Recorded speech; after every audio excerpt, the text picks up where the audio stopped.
tous et bienvenue sur 40 000 Wargamers, je suis avec l'ami Walker et on va faire un petit retour pour vous sur les Faction Focus qui sont sortis actuellement sur Warhammer Community. On en discutait ce matin au petit déjeuner, on s'est dit tiens on va faire une vidéo pour le partager avec les amis. Donc c'est parti, on va parler des Space Marines, on va parler des Tyrannides, on va parler des Necrons et on va parler bien sûr... des Chaos Space Marines. Voilà, c'est ça. Alors c'est toi qui vas parler beaucoup, hein, puisqu'on va se lancer tout de suite dans le Faction Focus sur les Space Marines. Et donc tout simplement, qu'est-ce que tu peux nous en dire en termes de ce que tu en vois, en termes d'aperçu. Donc les Space Marines, les Poster Boys. Ça commence tout de suite avec les règles de faction notamment et tout ce qui est règles du serment du moment et ainsi de suite et on va regarder, on va profiter de tes qualités en anglais pour nous expliquer tout ça. Donc qu'est-ce que tu en penses par exemple des règles de doctrine? Alors, pour les règles de doctrine, donc ce sera pour tous les détachements qui seront Space Marine. Attention, on ne parle pas des Dark Angel, Blood Angel qui eux, apparemment, auront leurs règles spécifiques. C'est ça. Alors, donc comment ça va fonctionner les doctrines dans la V10 pour les Space Marines? Alors, au début de votre phase de commandement, vous pourrez sélectionner une des doctrines de combat qui seront listées ci-dessous. Donc il y en a 3. La Dévastateur, la Tactique, la Assaut. Jusque-là, ça ne change pas. Jusqu'à votre prochaine phase de commandement, cette doctrine sera active. Et ça s'appliquera à toute votre armée depuis sa startesse. Vous ne pourrez les sélectionner qu'une fois par bataille. Donc moi ce que je comprends c'est tu l'as 3 fois, enfin tu as 3 fois une doctrine. Donc sur 3 tours. Ouais. Moi c'est ce que je comprends. Ok. On va commencer avec la doctrine Devastator. Une unité qui a la doctrine Devastator est éligible à tirer le tour où elle a Advance. Yes. Donc ça c'est plutôt cool, c'est-à-dire que tu pourras advance au premier tour avec une arme lourde et tu pourras tirer quand même. Au premier tour ou au troisième tour, ou au troisième tour. Parce que là pour l'instant il n'y a pas d'ordre. Hein. Mais alors ce qui est intéressant c'est que ça met en parallèle avec la règle dévastateur, enfin des armes lourdes, qui fait que maintenant tu n'auras plus de malus quand tu auras bougé, en revanche tu auras un bonus quand tu n'auras pas bougé. Oui, c'est un... Oui, ok. Donc ça peut être intéressant parce que du coup... il va vraiment falloir choisir entre des phases de placement, où tu pourras tirer quand même, et des phases où tu seras déjà placé, plus défensive, et où là, tu auras des bonus quand tu tireras. En fait, ce que je ressens quand je lis ça, on va venir aux 2 autres doctrines après, qui sont dans le même style, c'est-à-dire que c'est des doctrines qui vont favoriser les déplacements et le placement plutôt que la létalité avec les pénétrations d'armure, les attaques supplémentaires, etc. Alors, à voir avec les... Blood Angels, Dark Angels, Space Wolf qui eux auront visiblement apparemment leur propre doctrine. Mais pour les Space Marines, on va dire plus classiques, en tout cas pour l'instant c'est vraiment du placement. On va prendre la doctrine tactique par exemple. On sera éligible à tirer et déclarer une charge le tour où on aura on sera désengagé en fait. Ouais. Et ça c'est très fort. Ouais, c'était la possibilité qu'avaient les ultramarines avec un malus de -1, mais là c'est intéressant parce que justement ça peut aussi vouloir dire que si on est impacté en T1 ou en T2, et on aura cette flexibilité de la doctrine tactique qui nous permettra de nous désengager et donc de pouvoir charger, c'est ça? Ouais, de tirer et charger, les deux. Les deux, donc sachant ça devient des arlequins. Ouais, c'est ça. Mais sachant qu'on ne peut en profiter que donc du coup que pendant un tour. Enfin, un round. Et par contre, que c'est bien, on le décide au début de la phase de commandement. On n'est pas soumis à une espèce de retard. Et puis ce qui est cool, par rapport à ce qu'on a pu connaître en Necron, par exemple, sur ce genre de choses, là, vraiment, on a ce côté de la phase de commandement. Ça fait un peu le huddle au football américain. On se regroupe et on décide de ce qu'on va faire pendant le tour. Et ça, je trouve ça plutôt cool. Et il y a un côté vraiment commandement. Et pour le coup, c'est aussi différent de ce qu'on avait en Space Marine, puisqu'en Space Marine, jusqu'à en V9, là, et même en V8, on avait les doctrines, c'est dans tel ordre, et tu peux pas en changer. T'avais un petit peu de flexibilité sur le deuxième et troisième tour, mais voilà. Et ça rendait une complexité, alors, parce qu'on se disait, ah oui, c'est vrai, attention, en quoi je suis en tactique, j'ai le droit de changer, j'ai pas le droit de changer. Là, vraiment, la phase de commandement, elle porte son nom, et ça, c'est vraiment cool. Et surtout, encore une fois, c'est axé sur le placement et les actions que tu vas faire avec tes unités, pas sur la létalité. Yes. Alors, l'assaut. L'assaut, on pourra déclarer une charge le tour où on a advance. Super bien, ça veut dire qu'on pourra être comme, entre guillemets, comme du Wildscar. Du Raid Corsair. pour le coup du White Scare, puisqu'on est chez les Space Marines, et on pourra le choisir au premier tour. Et suivant aussi si on a le premier tour ou si on n'a pas le premier tour, il y a cette flexibilité, puisque la phase de commandement, ce sera décidé après. On rappelle que d'après ce qu'on sait sur les règles de la V10, la phase de commandement sera commune. Et donc ça peut être intéressant. C'est-à-dire que je vais pouvoir déclarer ça, mettons, je joue contre toi, tu as le premier tour, et bien si je joue Space Marine, si on a une phase de commandement commune, je pourrais donc le faire à la phase de commandement commune. Et ça c'est intéressant, ça veut dire que je pourrais être en réaction au fait que tu as eu le premier tour. Et il y a un autre truc aussi que je comprends en lisant, qui n'est pas écrit, mais qui pour moi je le comprends comme ça, tu n'es pas obligé d'en choisir une. Bah oui, puisque de toute façon tu en as 3 sur 5. Bah, alors, potentiellement 5 tours. Potentiellement 5 tours, peut-être que ce sera pas le cas. Mais pour moi, de ce que je comprends, si tu n'en as pas envie de les gâcher, entre guillemets, tu n'es pas obligé de la choisir. Ce qui était... Moi, je me souviens, par exemple, en Dark Angel, la possibilité, tu ne bouges pas, tu as des +1 pour toucher, tout ça, qui était très fort avec des armes lourdes, mais j'en profitais jamais, puisqu'au premier tour, tout le monde était planqué. Ouais, tout à fait. Donc voilà, moi je me dis, ok, là c'est un peu plus flexible, pourquoi pas. On verra ce qu'ils proposeront pour ces armées-là, mais voilà. C'est bien marqué de toute façon, chacune de ces doctrines de combat ne fonctionne qu'une fois par bataille, alors choisissez-les judicieusement, c'est ce qu'ils disent, combiné avec le serment du moment. Est-ce que tu veux nous parler du serment du moment? Alors oui, on va parler de ça. Parce que je trouve ça extrêmement fort, mais encore une fois, on n'a pas joué à la V10, donc on ne sait pas si ce sera vraiment si fort, mais en tout cas, si votre armée est à l'Ipsus Astartes, au début de la phase de commandement, vous sélectionnez une unité de l'armée adverse, et jusqu'à la prochaine phase de commandement, donc chaque fois que votre armée va taper sur cette figurine, va l'attaquer au tir au combat au corps à corps, vous pouvez relancer les jets de touche et les jets de blessure. Voilà, alors on connaissait ce serment du moment chez les ultramarines dans le codex V8, dans l'ajout du codex V8, et c'est vrai que c'était vachement bien, c'était une relique de mémoire. C'était une relique que tu pouvais mettre sur alors je crois que sur un lieutenant ou sur un personnage, peu importe, et qui n'agissait que si tu étais à 6 pas. Exactement. Ouh, ben, bien joué. C'est parce que tu l'as pris dans la tronche un paquet de fois celui-là. Ouais, et c'est aussi parce que comme je l'ai pris dans la tronche, je l'ai conseillé à d'autres gens. et donc voilà, donc ça c'est super intéressant. La Out of Moment, ça va être vraiment un des trucs sympas. Et là on se dit, quand même les Space Marines ils rigolent zéro. Hein. Ouais, surtout que ce qui est dit en dessous, en petit filigrane, précise bien que les règles de relance seront beaucoup moins communes et il y en aura beaucoup moins dans la nouvelle édition que actuellement. Là où on en a tous partout. Exactement. Voilà. Donc en fait, dès que tu as des relances, t'es le roi du pétrole.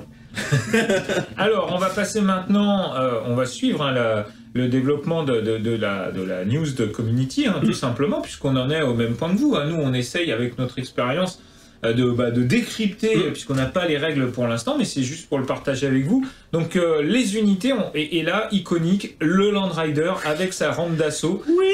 Donc cette capacité, on va pas spoiler, mais cette capacité de pouvoir débarquer et charger sur la rampe d'assaut avant d'un Land Rider. Un petit coucou à Torger, dont c'était la grande tactique dans la V7 notamment, c'est-à-dire on avance, on sort les Terminators et bim, on charge. Donc qu'est-ce que tu peux nous dire là avec ton œil neuf sur le Land Rider? Alors pour moi, encore une fois, on n'a pas la V10 en main, donc on peut pas être sûr de ce qu'on va dire. Mais pour moi, c'est potentiellement un retour du Land Rider sur les tables. Ah bah oui, voilà. tout à fait. Moi j'ai un Land Rider Dark Angel, je vous jure qu'il va revenir sur la table pour ça, parce que balancer des Blade Guard ou des Terminators dans la tronche, voilà. Ou des Blade Guard ou des intercesseurs, parce qu'on le sait maintenant, ils pourront monter dans les Land Riders. Alors on a un mouvement de 10, on a 12 d'endurance, pas rien, une sauvegarde à 2+, 16 points de vie, on a un commandement à 6, on reviendra sur le commandement plus tard, et on a une capacité opérationnelle de 5, on y reviendra aussi plus tard là-dessus. T'as regardé les stats de mêlée? Oui, j'ai vu que les stats de mêlée des chars étaient bien meilleurs qu'à une époque. Ouais, bah, du 4+, quoi. Ouais, voilà. Ça fait plaisir, ils vont enfin pouvoir écraser des gens. Bah voilà, quand même, merde. Toutes les grand-mères qui n'ont pas mis leur sonotol, paf, écrasées. Alors, est-ce que tu veux nous parler des... on va faire dans l'ordre, hein, les weapons, les armes à distance, si tu veux. Ça te paraît... on voit du 48 de distance pour le canon laser, logique. Force 12. Force 12, on voit que c'est 2 tirs par canon laser. Hein. On rappelle la règle jumelée qui a changé, c'est-à-dire que maintenant vous n'aurez plus double tir sur des canons laser jumelés, mais puisque là il semblerait qu'il y ait 2 canons laser jumelés, donc vous aurez en fait 2 tirs de canon laser, et la règle jumelée fait que vous pourrez relancer les blesses. Moi je vois des force 12, force 14, tout ça. Alors ça peut paraître beaucoup, mais quand on sait que justement les chars ont maintenant beaucoup plus d'endurance, en fait... ils ont augmenté la fourchette des forces et des endurances pour mieux peut-être équilibrer au niveau de qu'est-ce qu'un char il a, quoi, comment il résiste. Donc ça me paraît pas déconnant d'avoir du force 12 sur un canon laser quand tu sais que tu as un Land Rider en endurance 12. On voit qu'il a aussi la possibilité d'avoir un multi-melta. Là encore, on voit donc 2 tirs. 2 tirs. Force 9, PA-4 dégâts D6. On voit pas le... Alors, il a la règle Melta 2. Donc, la règle Melta 2, ça veut dire qu'il aura D6 plus 2. Donc, c'est un peu la même règle que la... Moi, je vois que là, le multi-méta, enfin, le fuseur, du coup, beaucoup moins fort que le canon laser pour de l'armure. Alors que c'était pas le cas jusqu'à maintenant. Ouais. Là, avant, on avait un écart de 1, mais sur les tables, c'était très peu intéressant le canon laser. À part la portée, mais bon, on était tellement proche qu'au final, tout le monde prenait du On voit d'ailleurs qu'il fait que 18 pas, oui, qu'il a baissé largement sur le 24 pas. Voilà, il est baissé sur le 24 pas, il fait que force 9, alors certes, il fait de la paix à moins 4, mais voilà, on est sur quelque chose, on a une vraie différence entre le canon laser et le multifuseur, donc potentiellement, peut-être des choix à faire. Donc là, sur les abilities, on va passer donc aux habilités. Hein, donc Deadly Demise, qu'est-ce que c'est là? C'est l'explosion alors? Ouais, apparemment, donc c'est l'explosion. Donc c'est Deadly Demise D6. Donc autour du véhicule, ce sera des blessures mortelles pour les unités qui seront à côté. Ok. Ça va pas changer, hein, je crois. Le mot-clé de faction, donc serment de l'instant aussi. Voilà, ça c'est pour, je pense que toutes les unités Space Marine l'auront. Hein. Ça permettra donc de tirer sur l'unité désignée, blablabla. Avec full relance, voilà. Voilà. Ensuite, donc la règle d'assaut dont on vous a parlé juste avant, c'est-à-dire que vous pourrez débarquer et charger. Ça va être super fort ça. S'il a fait un mouvement normal. Ouais. Voilà, donc là... Un mouvement normal, ouais, c'est intéressant. C'est pas un advance. Ok, donc là, la règle de dommage, donc s'il lui reste entre 1 et 5 points de vie, il aura moins 1 pour toucher. Bon, ça change des paliers, ouais, des paliers, c'est plus simple. De toute façon, ils avaient mis des paliers et plein de règles pour que les paliers ça marche pas. Alors, en V9, c'était le truc, hein. T'inventes une règle qui a l'air sympa et puis tu inventes toujours ta gueule des règles. Hein, c'est ça. Au bout d'un moment, autant faire aussi simple que ça, c'est pas plus mal.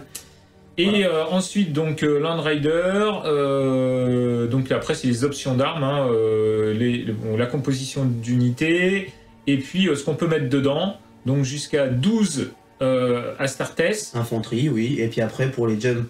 Ça veut dire quand même qu'on peut mettre 10 Marines avec d'assaut, intercesseur d'assaut.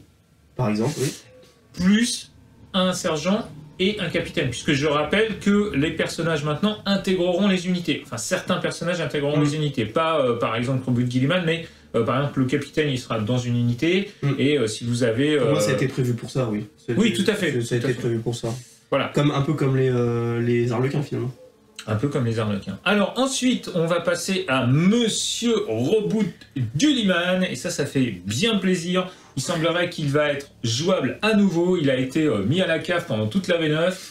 Et donc, ça fait bien plaisir. Ça donne envie de... Moi, il n'est pas tout à fait fini d'être peint. Ça me donne vachement envie de le peindre. Ça tombe bien, je devrais le recevoir bientôt. Allez, c'est parti. Okay. Alors, donc, Robert Gilliman, peu d'unités, nous disent-ils, dans la liste des Space Marines sont aussi grandes et puissantes qu'un Land Rider. Mais le Primarque des Ultramarines entre certainement dans cette catégorie. Alors, qu'est-ce que tu peux nous dire sur... on va lire tout simplement la datasheet. Oui, donc 8 de mouvement, endurance 9, donc bonne endurance. Quand même. Mais encore une fois, comme la fourchette a été agrandie, il n'est pas au niveau d'un char. Ouais. Voilà. Mais il est quand même solide, une save à 2+, 10 points de vie. avec un commandement à 5+, et surtout il compte comme 4 modèles sur un point. On voit les 10 points de vie, on peut supposer aussi que les règles attention messieurs et ainsi de suite vont beaucoup changer dans la V10, donc à voir. Là, donc il a une arme qui tire à 30 pas, 2 attaques sur 30 pas, mais rapid fire, donc ce qui devrait être la même règle qu'avant, c'est-à-dire qu'à 15 pas il aurait 4 tirs,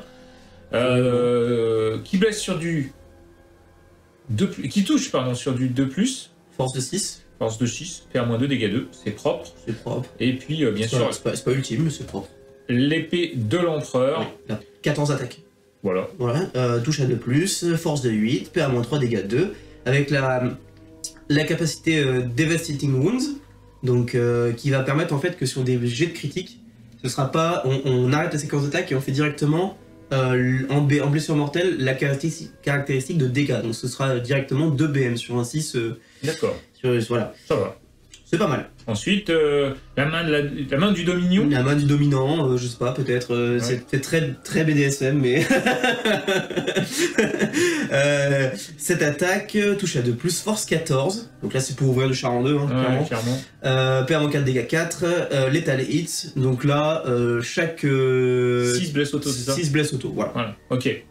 Alors, on continue avec auteur, donc écrit, enfin celui qui écrit le codex, donc Primarque de la 13e Légion. Donc ça, Ouais. c'est une aura. Alors, on rappelle qu'il y aura très peu d'aura maintenant, puisque les personnages seront dans des unités, mais que certains personnages charismatiques ou dominants seront donc avec des auras. Alors, Ouais. ils avaient dit qu'ils enlèveraient les auras, mais il y en a quand même. Ça, Il y en c'est a comme quand même, mais en même temps, c'est pour Robo Gilliman, on verra à Badon, c'est pareil, hein, il a des auras, mais en même temps, c'est des personnages qui valent Ouais. 300-400 points quoi, en même temps, les machins. On verra. Là, pour les points, on ne sait pas encore. Voilà, Alors, vas-y, mais- vas-y, dis-nous. Alors, quand une unité Adeptus Assassins est à 6 pas de ce modèle, vous ajoutez 1 à leur caractéristique d'objectif de contrôle. D'accord, Donc, déjà, super. ça c'est très fort. Donc on rappelle, un Space Marine vaudra 2 à peu près, donc là il vaudra 3. 3, donc potentiellement une unité de 5 qui valait 10 sur un objectif, elle vaudra 15. Voilà, ok. Voilà. Donc c'est pas mal. Ouais. La deuxième chose, c'est que toutes ces unités à 6 pas pourront relancer leur jet de choc de bataille et de commandement. Oui, alors c'est un distinguo qui est intéressant parce que moi j'avais compris que le Battle Shock et le commandement étaient le même, mais visiblement ça se jouera sur la même caractéristique, c'est-à-dire le côté opérationnel des choses. Mais il y a un distinguo qui est fait. Alors, à voir comment ça se passera pendant la V10 dans les faits, mais c'est intéressant. Ok, donc Toujours voilà, cette idée d'aura de commandement de Robert Gilliman en tant que grand stratège, et ça, je trouve C'est ça ça. vraiment bien. là on est du pur fluff là. Ouais. Et pur fluff, mais en même temps très fort, je pense, hein, parce que là les objectifs contrôle, ça va être hyper important pour moi. Ensuite, on passe à maître de bataille. Mhm. Après avoir sélectionné un ennemi pour utiliser le serment de l'instant, vous pouvez sélectionner une seconde unité ennemie. À votre prochaine phase jusqu'à votre prochaine phase de commandement, si la première unité sélectionnée était détruite, chaque attaque de votre armée, vous pourrez relancer les jets de touche et de blessure contre la seconde unité. D'accord, donc t'en as pas deux en même temps, mais disons que t'as deux objectifs. La première, si elle est détruite, tu peux passer à la seconde, C'est ça, c'est très fort. Les choses dans l'ordre. Les choses dans l'ordre. Faisons les choses dans l'ordre. C'est ça. Suprême stratège. Sa troisième capacité, on va Ouais. dire. Stratège suprême. Une fois par tour, vous pourrez sélectionner une unité amie Adeptus Astartes dans les 12 pas de Gilliman et la cibler avec un stratagème qui vous coûtera 0 point de commandement. Mhm. Et vous pourrez le faire même si vous avez déjà sélectionné une autre unité avec ce même stratagème. Putain, ça c'est top. Hein. Voilà. Alors, donc, deux physiologies transhumaines par tour, par exemple. Par exemple. Par exemple. Encore une fois. Pour un truc simple, Voilà, c'est. On passe maintenant aux habilités de l'ami Gulliman, et là on voit que les auteurs du codex, en fait c'est pas open bar. C'est pas open bar, ça va. C'est bon. pété, mais pas trop. Voilà, ouais, vas-y, explique-nous. Donc en fait, auteur du codex indique que les 3 capacités qu'on vient de vous citer avant, vous ne pourrez en choisir que une par phase de commandement en fait. D'accord. Voilà. À chaque fois que vous phase de commandement, jusqu'à la prochaine, vous aurez cette capacité. Donc c'est fort, mais pas pété. Voilà. Alors ensuite, il a Ultramarine Bodyguard. Alors, tant que cette figurine, donc Roboot, sera à 3 pas d'une ou plusieurs autres figurines, unités Adeptus Astartes Infanterie, Elle aura la capacité, donc personnage solitaire, ça. Personnage indépendant, ça Personnage s'appelait indépendant. avant dans les Ouais. anciennes versions. Donc personnage indépendant, en gros, ça permettait d'avoir un intention messien, Ok. suivant quelques capacités. Donc Ce je pense qu'ils reprennent un peu ce qu'il y avait dans la V7. Donc ce sera, bah, tu pourras pas la viser si c'est pas la figurine la plus proche, Ouais, blablabla. Donc c'est Donc, ok. ça, c'est sans doute ça.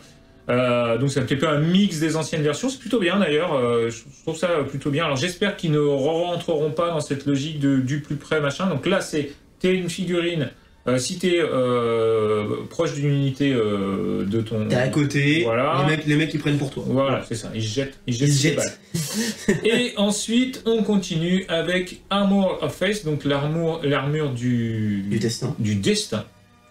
La première fois que cette figurine est détruite, vous jetez un D6 à la fin de la phase. Ouais. Sur un 3+, vous pouvez reposer ce modèle sur le terrain, aussi proche que possible de l'endroit où il a été détruit, et surtout pas au contact d'une autre D'accord. unité, avec 6 points de vie. 6 points de vie. Ouais. Donc, il ressuscite sur un 3+. Et ben ça c'est cool. C'est reboot. Ouais, non mais c'est vraiment cool parce que c'est une habilité de Primark. Oui. On est vraiment sur les Primark, on rappelle qu'ils ont normalement dans leur gène le fait de ne pas pouvoir mourir. Oui. Il a une sauvegarde invulnérable à 4+, et donc ça c'est plutôt cool. Et on va passer maintenant aux différentes armes des Astartes. Donc c'est parti, hein, parce qu'il va falloir les combattre, ces tyrannides. Avec le Redemptor Dreadnought notamment. Le nouveau Redemptor, avec ses nouvelles... Ouais. Ces nouvelles armes, quoi, du coup, Ouais, avec donc son canot qu'on connaît bien à la base. Donc 24 pas, 12 attaques, 3+, force 6, pas de PA, dégâts 1, donc c'est vraiment pour de la masse. Ouais. Voilà. Et Devastating Wound. Devastating Wounds, donc à chaque critique, vous ferez Une mortelle. Une Donc là, tu lances 12 dés, potentiellement tu fais 2 critiques, c'est quand même pas mal. Oui. Alors ensuite, le Heavy Laser Destroyer. Donc là, il a la règle Heavy qui est donc +1 pour toucher, il tire à 72 pas, donc sur la table d'à côté, hein, clairement. Ouais.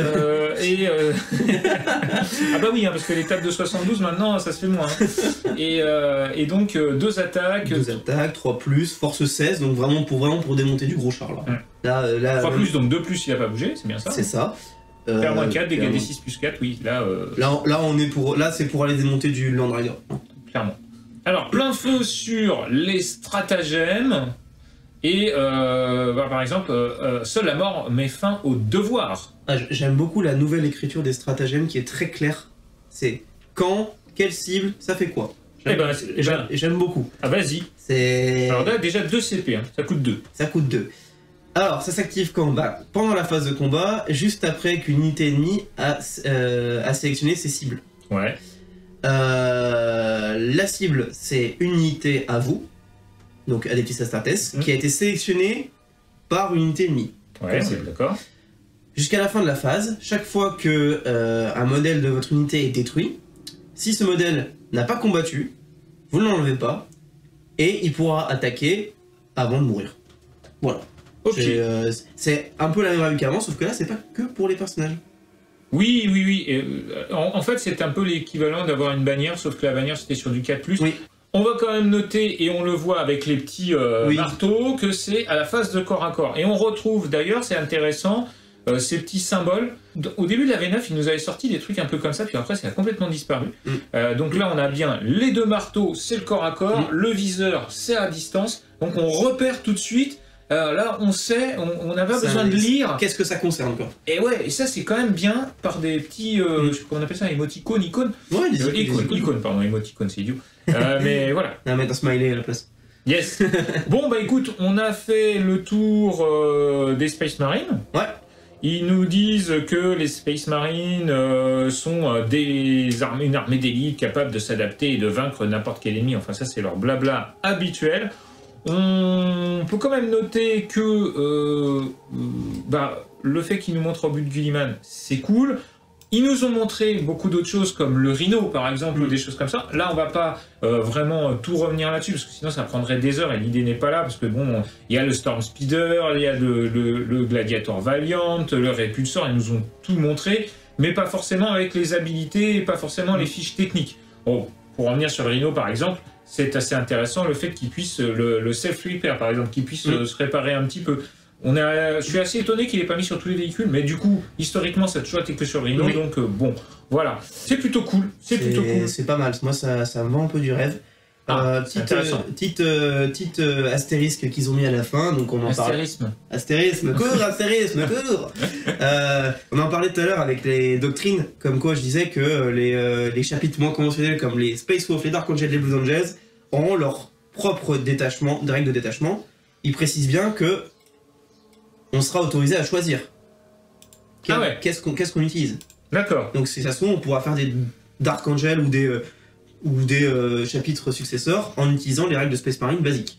Ok, ça peut être intéressant. C'est Thorgr qui va être content. Je le comprends comme ça. On passe maintenant aux tyrannides. C'est parti pour les tyrannides avec donc le grand dévoreur, les tyrannides qui seront les vraiment en plus avec la boîte qui est ouf et les tyrannides, franchement ça donne trop envie quoi. Ça c'est génial. Et moi je suis content parce que c'est une des rares armées où j'avais juste un petit bout d'armée et là du coup j'avais jamais ce qu'il fallait pour vraiment me lancer dans l'armée. Là l'idée c'est que quand la boîte va arriver, on va faire 500 points, on va se lancer dans le boarding action des gens tyrannides, ça va être super cool, et puis on va grandir la masse. Ouais, là t'as vraiment de quoi faire, hein. Franchement. Alors en plus avec le contraste et l'aérographe, il y a moyen de faire quelque chose. Et puis juste les nouvelles figurines qui sont ouf. Oui monsieur, allez, on passe à la suite, à vous de travailler, c'est parti. Ah non. Oh, si. Alors, qu'est-ce qui nous présente au tout début? Donc il nous présente la règle Synapse, donc la célèbre règle des tyrannides. Si votre armée est tyrannide, tant qu'une unité tyrannide de votre armée est à 6 pas d'une ou plusieurs unités Synapse de votre armée, enfin figurine Synapse, elle est considérée comme étant à portée de Synapse. Chaque fois qu'une unité tyrannide de votre armée fait un test Battle Shock, si elle est à portée de Synapse, vous prenez ce test et vous jetez 3d6 au lieu de 2d6. Voilà, alors on rappelle comment fonctionnent les tests de commandement. Vous aurez un score, par exemple pour les Space Marines, de mémoire c'est 6, et là avec 2d6 que vous lancez, avec des malus, des machins, des trucs, bon, il faut faire au-dessus. Donc on est dans une logique très proche de Game of Thrones. Et là, ça veut dire quoi? Vous allez pouvoir lancer 3d6 si vous êtes à portée de Synapse. On peut supposer que les tyrannides de base, Tormagaunt, vont pas avoir des super habilités de commandement. Donc là, on voit 7 pour... On voit 7 pour les Gene Stealers, 7 pour le Swarm Lord. Voilà, il y a des choses... Et donc, du coup, si on est à portée de Synapse, avant, on n'avait pas besoin de lancer le dé. On s'était un peu pété. Et là, c'est... vous lancez 3d6. Quand même 3d6. Il y a toujours moyen de faire... 3-1. Voilà. On les connaît. Alors on est bien d'accord, c'est 3d6 à la place de 2d6, c'est pas vous garder les deux meilleurs. Non, c'est 3d6 à la place. D'accord. Donc super bonne règle. Super bonne règle qui montre bien l'esprit de la ruche, le machin. Et que c'est pas imbattable. Autre règle pour les créatures synapses, donc les créatures synapses agissent désormais également comme des nœuds pour appeler l'ombre du warp, la fameuse ombre du warp, c'est une règle qui est devenue charismatique chez les tyrannides, emblématique pardon. Tellement de lore derrière ça. Ouais, c'est clair, et donc là, on va pouvoir lancer l'ombre dans le warp. Qu'est-ce que tu peux nous en dire s'il te plaît? Alors l'ombre dans le warp, ça va fonctionner une fois par bataille. Une fois seulement, vous pouvez la déclarer à n'importe quelle phase de commandement. Heureusement, parce que c'est bien fort. Ouais. Si une ou plusieurs de vos unités qui ont cette capacité sont sur le champ de bataille, vous pouvez déclarer de relâcher l'ombre dans le warp. Et si vous le faites, toutes les unités ennemies sur le champ de bataille vont devoir faire un test Battle Shock. C'est génial. Voilà. J'adore le principe. C'est peut-être un peu fort. C'est ultra fluff. Ah oui, c'est ultra fluff. Et là, c'est fluff à fond. Vous imaginez, vous êtes avec votre Astra Militarum là, vous avez pris vos points, vos machins, et là, paf, le mec il t'envoie dans la harpe, et là tu te testes de partout. Ouais. Et là, tu vois si tes mecs ils tiennent le coup ou pas. Et là, comme dirait l'autre, tu claques des fesses. Ouais. Tu m'étonnes. Et une fois par bataille, évidemment, mais ça c'est vraiment sympa, donc il faudra le choisir de le faire soit au début, peut-être quand il y aura beaucoup d'unités, peut-être soit à la fin il y en aura moins. Intéressant. À voir comment ça va agir sur les unités et en fonction de quoi. Alors le Battle Shock, ça va certainement empêcher des unités d'être opérationnelles. Donc le mec, il est sur des points, ça peut être un moment hyper important, tu lances ça peut être vraiment sympa. Donc, alors, on va passer sur les unités maintenant. Oui, on va commencer par les Gene Stealers. on voit tout de suite, d'après la datasheet, ou à moins qu'il nous fasse une petite tromperie, que ils seront peut-être pas refaits, parce que là c'est les anciennes figurines. Mais on sait jamais avec Games, hein, parce que c'est les rois du truc. Alors là, bah, pas d'arme de tir, hein, clairement. Visiblement pas d'option non plus, Sekai Toxine et choses comme ça, à moins qu'ils en aient, mais moi là j'en vois pas. 8 de mouvement, 4 en endurance, 5 de sauvegarde, 2 points de vie, ils ont gagné un point de vie. 7 de commandement, je vais y arriver. Et il compte pour une figurine.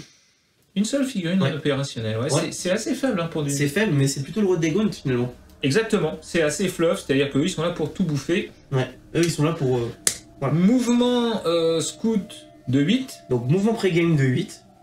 Leur mouvement de base, donc ils font un free move au début de la partie. Ça va. Voilà. Ensuite, ils sont synapse. Ouais. Donc ils ont le mot-clé synapse, donc ils en profiteront. Et ils ont Vanguard Predator. Alors désolé pour les traductions, je ne peux pas toujours traduire. Chaque fois qu'une figurine fera une attaque, vous relancerez les touches de blessure de 1. Enfin, vous relancerez les blessures de 1. Si vous tapez une unité qui est à côté d'un marqueur objectif, vous relancerez au jet de blessure tout court. On le verra tout à l'heure pour les Space Marines du Chaos, c'est la même règle que les Space Marines du Chaos, sauf que les Space Marines du Chaos l'ont pratiquement pour toute l'armée. Là, ils ont ça. Voilà. Ok, invulnérable à 5, super bonne règle, moi j'aime beaucoup ce genre de règles d'ailleurs, qui sont assujetties à des règles de mission, c'est-à-dire, en fait c'est fluff. Parce que les Legend Stealers, ils foncent sur le point, ils sont pas là pour le garder, par contre ils sont là pour tout bousiller, et derrière tu vas avoir des créatures qui sont là pour prendre le point. C'est ça. Des ouvriers en fait. C'est ça, ils ont leur rôle en fait. Voilà, il y a le côté un petit peu insectoïde, il y a le côté un petit peu fourmi rouge, fourmi noire, enfin, fourmi qui travaille et machin. Bah oui, c'est ça, c'est le même principe. Alors ensuite, on passe au Swarmlord. Alors là, 8 de mouvement, 10 d'endurance 2. Ah, j'ai encore du mal. 10 de... Comment c'est Oui. 10. Mouvement 10, mouvement 8, endurance 10, save à 2+, 10 points de vie. Je sais pas combien il y en avait avant, mais c'est beaucoup. Commandement de 7, et il comptera pour 3 figurines sur un autre jour. Ok. C'est un chef, quoi. Ouais. Ses armes, Synaptic Pulse. Alors, 18 pas de portée, D6 plus 3 attaques, ça touche auto, visiblement. Force de 5, et P-1 dégâts de 2. Alors, c'est un pouvoir psychique, hein, on le rappelle. Donc, les pouvoirs psychiques, maintenant, se lanceront à la phase de tir, ou à la phase de commandement. Enfin, ils se lanceront quand il n'y a plus de phase psychique. Donc, ils se lanceront à un endroit particulier. C'est pour ça que ça touche auto, en fait, j'avais pas vu. J'avais pas vu le psychic. Et oui, d'accord, ok. Donc, ça, effectivement, c'est marrant ça, les sorts qui marchent comme des armes. C'est pas mal. À voir si ce sera pour certaines, à la place ou pas. C'est-à-dire qu'on pourra lancer un sort tiré, pas sûr. Enfin, je sais pas trop suivi ça. Arme de mêlée, donc sabre d'os, 8 attaques, touche à 2+, force 9, PA-2, dégâts 3. Donc là, c'est plutôt pour découper du personnage. Hein. Donc les sabres, c'est de l'arme jumelée, donc là encore, on pourra relancer les blesses, c'est pas mal. On rappelle que donc psychique, c'est un pouvoir psychique, et que Torrent, ça veut dire touche auto. Touche auto, oui, voilà. C'est lance-flamme, quoi. Oui. On va passer maintenant aux habilités du Swarmlord. Qu'est-ce que tu peux nous en dire, s'il te plaît, Wolfram? Eh bien, on va commencer par Deadly Demise D3, donc si lui il meurt, c'est des 3 blessures mortelles autour de lui. La règle leader, je sais pas trop ce que c'est, mais à mon avis, c'est qu'il doit donner son commandement. Je vois pas. Possible, ça a l'air d'être spécifique, au moins pour l'instant, aux tyrannides, peut-être à d'autres armées. Les règles les habilités de faction, donc on a Synapse, et surtout on a l'ombre du Warp, il pourra la lancer. Voilà. Ensuite, commandant de la ruche, au début de votre phase de commandement, s'il est présent sur la table, vous gagnez un point de commandement.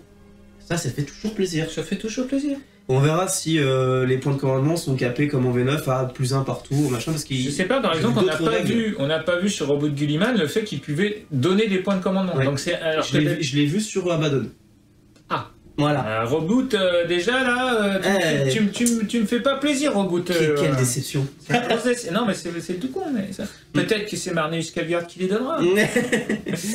Alors, ensuite, nous avons Malign Presence, donc une fois par bataille. Présence maléfique. Présence maléfique, ou présence du malin. Ou présence du malin. Donc une fois par bataille, quand votre adversaire utilisera un stratagème, si le Stormlord est votre seigneur de guerre et qui est sur le champ de bataille, vous pourrez utiliser cette capacité et tout simplement le stratagème de votre adversaire jusqu'à la fin de la bataille, il coûtera un CP supplémentaire. Vous pouvez le faire qu'une fois, mais une physio à 2 PC... À 3 PC si c'est du Terminator. Huch. Ça détend. Ça va calmer un peu, ouais. Ça va détendre. Et enfin, on termine par domination de l'esprit de la ruche, qui va permettre simplement d'étendre la synapse à 9 pas autour de lui. Très bien. Un vue à 4, donc c'est un chef, il rigole pas, la figurine elle est cool. Il est là pour découper du personnage. Ouais, le Stormlord il est super cool. Franchement. Alors, on va parler maintenant des armes, le canon à rupture qu'ils appellent, canon rupture canon. Donc là, la règle est vie, on rappelle, si tu bouges pas, tu appuies sur la touche. Portée 48 pas, 2 attaques, 2 plus si tu bouges pas, 3 plus si tu as bougé, 18 de force. De force, ok, je crois en le visant, je fais ah. Faire 24 dégâts, 2 D6, bon, ok. C'est plus fort, il y a plus de force et potentiellement plus de dégâts qu'un répulsor. Par contre, c'est plus aléatoire. 2d6. Que répulsor, c'était D6 plus 4. C'est moins stable. C'est moins stable. Ah oui, il rigole. Il rigole pas, hein. Potentiellement tu fais 1, potentiellement tu fais 12. Hein. Alors ensuite, est-ce que tu peux nous parler de ce stratagème Endless Swarm, donc ça s'activera donc à la phase de commandement, ça coûte 1 PC. Et vous pouvez sélectionner jusqu'à 2 unités Endless Multitude, peut-être les Gaunt, un truc du genre. Oui, il faudra avoir le mot-clé, ouais, tout à fait. De votre armée qui sont à portée de synapse de votre armée, donc peu importe quel personnage. 6 pas ou 9 pas, en fonction d'un personnage qui a l'aptitude, donc qui a les synapses. Et l'effet, donc vous pouvez résister jusqu'à D3 plus 3 figurines détruites de cette unité. Ouais. Voilà. Donc là, typiquement, on est sur le repop des Gaunt, par exemple, ou des petites unités comme ça. Là, il précise Thermagaunt, Ormagaunt, Gargouille. Voilà, donc c'est sympa, quoi. On voit que les Genestealers ne l'ont pas parce qu'ils ont le mot-clé infanterie, Grand Dévoreur et Genestealer, ils n'ont pas ce truc-là, donc eux, par exemple, ne pourront pas être repopés.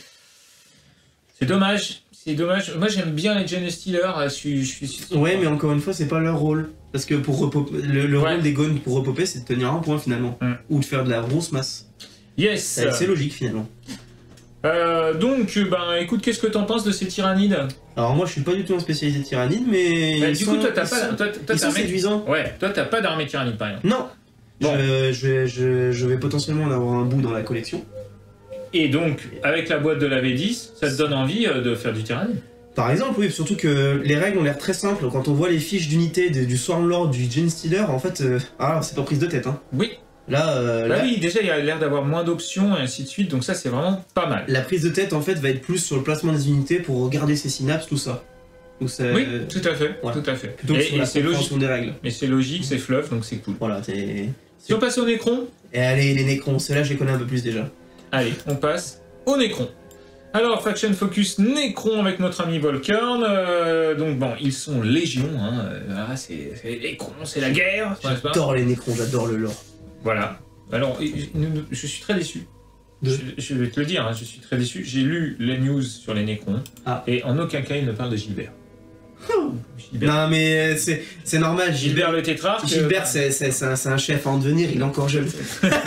Il n'a que quelques millions d'années, voyons. Alors les Necrons, ce qu'ils nous disent dans Warhammer Community, c'est que bon, bien sûr, vous aurez toujours cette logique de mort-vivant, cette logique de Terminator qui avance, ainsi de suite, mais ils nous disent vraiment que les Canoptech Doomstalker, les Triage Stalker, les Canoptech Speeder et les Doomsday Ark et Ghost Ark, à tes souhaits. Ah oui, t'as vu, j'ai bossé, vont être vraiment boostés.